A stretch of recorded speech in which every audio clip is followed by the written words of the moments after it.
Assalamualaikum warahmatullahi wabarakatuh. Alhamdulillah wassalatu wassalamu ala rasulillahi wa ba'du. Menyikapi soal sajen atau sesaji ya, tentu berbicara dari segi pandangan akidah Islamiyah, jelas hal tersebut memang berlawanan dari keyakinan-keyakinan kita selaku kaum muslimin. Banyak sekali sebenarnya dalil-dalil yang menjelaskan bahwa mengadakan suatu persembahan, sembelihan atau apapun itu kepada selain Allah Ta'ala, maka ancamannya jelas ya, ancamannya adalah neraka. Itu dalam prinsip akidah dan keyakinan kita selaku kaum muslimin. Kita tidak berbicara secara umum di kepercayaan-kepercayaan lain. Ini kepada kepercayaan kita selaku kaum muslimin. Ada beberapa hadis-hadis yang menjelaskan tentang hal ini. Yang paling masyhur adalah hadis tentang lalat. Ada seorang laki-laki yang dia itu masuk surga karena lalat, yang lainnya bisa masuk neraka karena lalat. Jadi ceritanya ada seorang laki-laki ini yang datang ke suatu perkampungan. Penduduk kampung itu mensyaratkan bagi siapa saja yang hendak melintasi kampung itu, maka dia harus mempersembahkan sesuatu kepada berhala-berhalanya. Ya. Laki-laki itu mengatakan, aku tidak mau mempersembahkan apapun dan tidak mau mengorbankan apapun kepada selain Allah Ta'ala. Maka akhirnya laki-laki pertama ini dibunuh dan dia ditetapkan surga oleh Allah Ta'ala karena kokoh dalam menjaga ketauhidannya. Berbeda dengan laki-laki yang kedua. Dia melintasi suatu kampung karena dia khawatir ya, dirinya akan celaka, dibunuh sama penduduk kampung itu. Akhirnya dia mengambil satu lalat, karena penduduk kampung itu mengatakan silahkan berkorban walaupun hanya dengan lalat. Dia ambil satu lalat, dipites dengan niat mengorbankan kepada selain Allah, yakni kepada berhala-berhala mereka. Dipites dan dia ditetapkan, dituliskan oleh Allah Ta'ala untuk menjadi penduduk neraka gara-gara dia mengorbankan sesuatu dengan seekor lalat. Kita bisa renungi di sini bahwa seekor lalat yang mungkin di pandangan manusia secara umum dia adalah hewan yang menjijikan, suka dengan hal-hal yang kotor ya, cenderung dengan sampah, kotoran, bangkai dan lain sebagainya.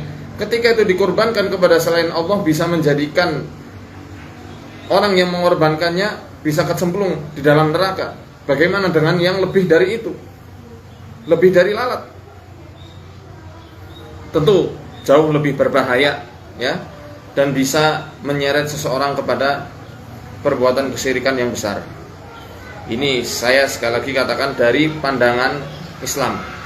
Namun tentu dalam kita bersosial, bermasyarakat, apalagi kita di negeri yang majmuk ini di Indonesia, tentu kita harus mengedepankan hikmah dari setiap dakwah-dakwah kita ya.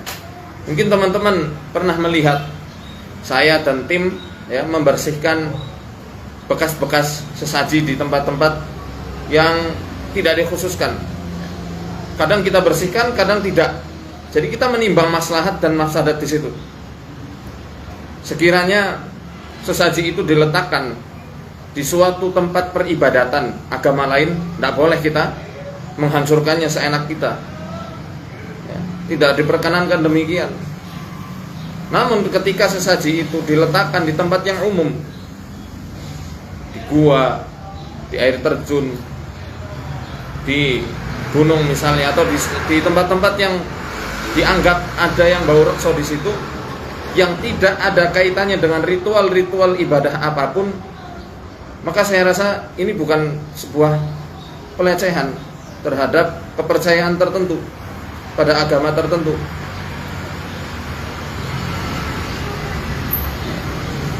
Seperti contoh di sungai yang dipercaya orang-orang itu bisa untuk ritual pesugihan, di kali tempuran misalnya. Nah, hal yang semacam ini selaku kaum muslimin misalnya yang ada di kampung itu kita bersihkan dari sesaji-sesaji orang yang datang dari luar kota, datang ke situ di tempuran sungai memberikan sesaji, maka itu yang tidak masalah.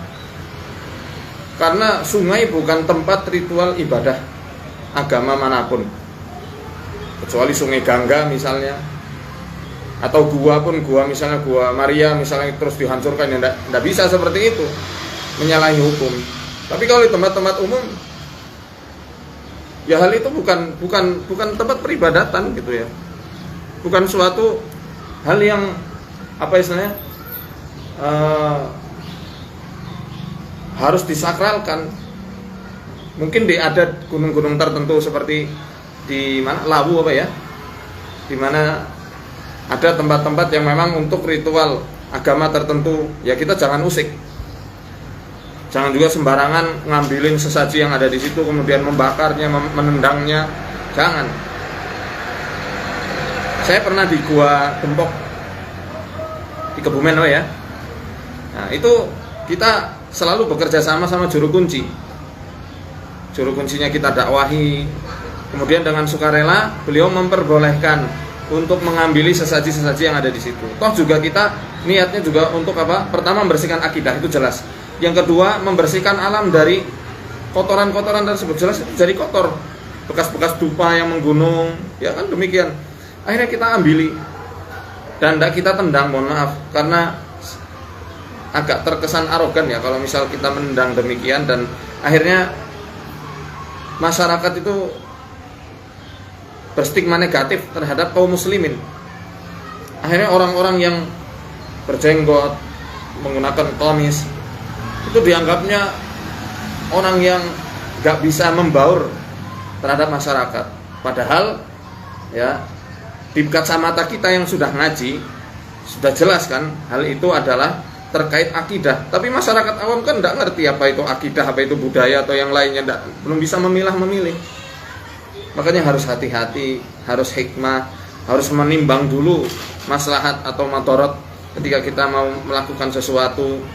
Kalau misal enggak di tempat itu memang kuat kepercayaannya, enggak usah diambili, cukup didakwahi. Seperti contoh ketika kita ke Sumur Mas di Banyumas itu ada sesaji-sesaji yang saya ambili. Karena saya tahu di situ memang kuat kepercayaannya, kalau saya ambili bahkan saya buang atau saya tampilkan adegan membakar di situ, sudah pasti ribut.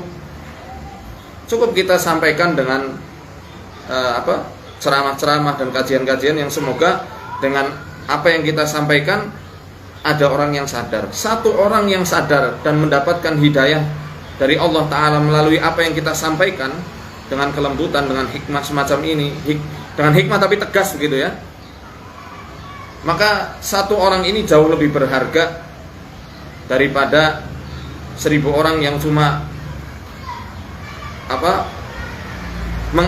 mengapresiasi dan menganggap kita itu pemberani dengan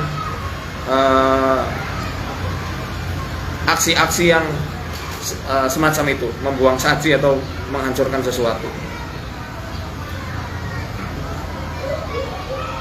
Nah, yang biasa kita lakukan itu kan di tempat-tempat yang memang biasanya dijadikan mengambil indang-indang ya, jin khodam ya, biasanya untuk atraksi-atraksi ya macam-macam lah.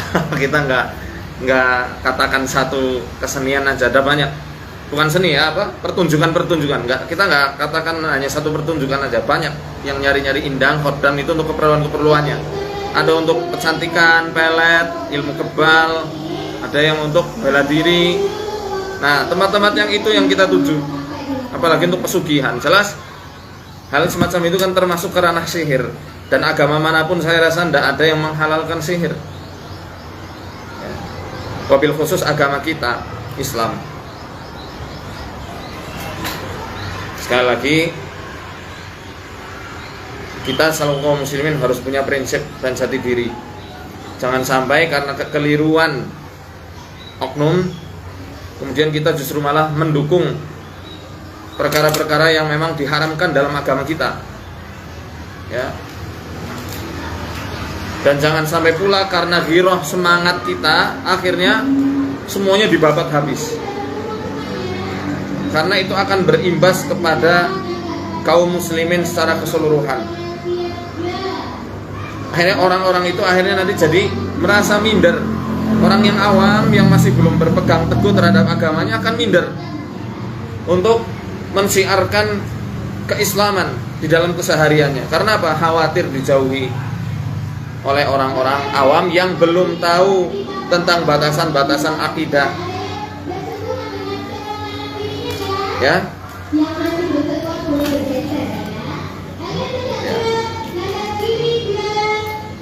Kalau misal dengan nasihat tapi dianggap sebagai perlawanan gimana?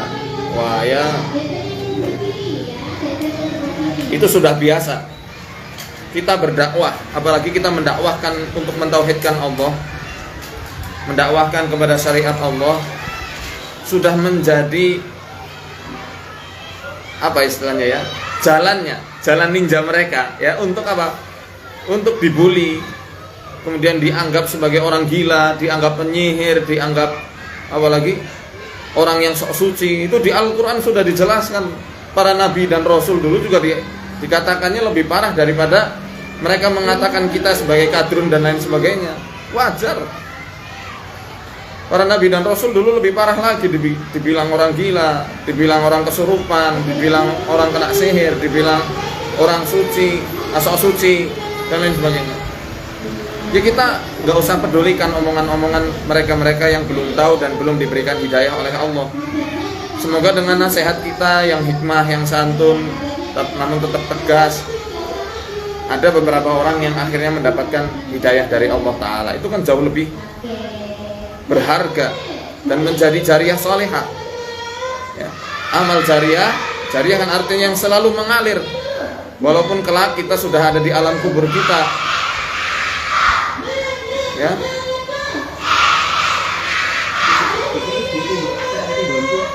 Ya. Jangan patah arang bagi seluruh dai juga yang mendakwahkan ketauhidan, mendakwahkan Al-Quran, mendakwahkan sunnah. Tetap dakwahi umat ini dengan ilmu, dengan kesantunan dan adab-adab yang luhur. Hati-hati, jangan serampangan. Bagi kaum muslimin yang mungkin sudah terpancing karena mungkin sikap yang dianggap arogan, berilah uzur kepada beliau, doakan kebaikan ya. Jangan dukung sajen-sajen yang haram dalam akidah kita selaku kaum muslimin ya. Namun sekali lagi juga jangan ikut-ikutan seperti itu, nendang-nendang. Kalau mau nendang gak usah direkam. Khawatirnya, ini nasihat untuk saya pribadi, khawatirnya ketika kita menghancurkan sesuatu, nendang-nendang sesuatu, bakar-bakar sesuatu, niat tujuannya apa? Itu yang perlu kita tanyakan terhadap diri kita sendiri sebelum melakukan aksi-aksi yang direkam. Apakah betul niat kita untuk meninggikan nama Allah, ataukah niat kita untuk meninggikan nama diri kita sendiri supaya dianggap hebat, memberani, tauhidnya kencang? Itu perlu dipertanyakan dulu di sanubari kita sebelum kita mau melakukan sesuatu ya. Mungkin seperti itu sikap kita, tetap anti terhadap yang namanya penyimpangan akidah, mobil khusus ini sesaji, karena itu memang bukan bagian dari ranah ritual akidah kita. Kalau mau berkurban, berkurbanlah dengan kambing atas nama Allah, bagikan ke yatim piatu, bagikan ke fakir miskin, itu lebih manfaat. Hubungan sosial juga semakin erat, hubungan ukhuwah Islamiyah, persaudaraan antara sesama kaum muslimin juga akan semakin kuat daripada memberikan sesaji-saji dan sesembahan kepada benda-benda mati yang tidak akan membawa manfaat atau madarat, bahkan bisa membawa kemadharatan bagi akhirat kita. Terima kasih. Hanya ini yang bisa saya sampaikan. Arsadani Allah wa iyyakum ila aqwamit thoriq. Assalamualaikum warahmatullahi wabarakatuh.